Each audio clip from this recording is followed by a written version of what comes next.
తర్వాత సత్యయుగంలో దితి కశ్యప ఋషి దంపతులు సంధ్యా సమయంలో కలిసిన ఫలితంగా హిరణ్యాక్ష హిరణ్యకశిపులు అసురులుగా జన్మించారు. కొంతకాలం తర్వాత హిరణ్యాక్షుడు బలగర్వితుడై దేవతలను అందరినీ యుద్ధంలో ఓడిస్తూ భయభీతులను చేశాడు. పాతాళ అంతర్గతమైన భూదేవిని వరాహ అవతారంలో ఉన్న శ్రీ మహావిష్ణువుని యుద్ధానికి పిలిచాడు. ఆ భీకరమైన యుద్ధంలో హిరణ్యాక్షుడు శ్రీ మహావిష్ణువు చేతిలో మరణించాడు.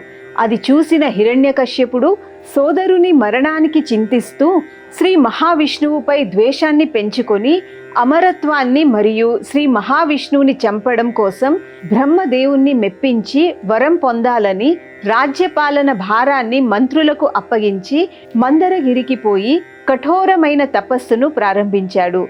హిరణ్యకశిపుడు తపస్సు చేసుకునే కాలంలో దేవతలు అదును చూసుకొని అతని రాజ్యంపై దండెత్తి క్రూరంగా కొల్లగొట్టారు. గర్భవతి అయిన హిరణ్యకశ్యపుని భార్య కయాదిని ఇంద్రుడు చెరపట్టపోగా నారద మహర్షి ఇంద్రుణ్ణి మందలించి తన ఆశ్రమానికి తీసుకొని వెళ్లారు.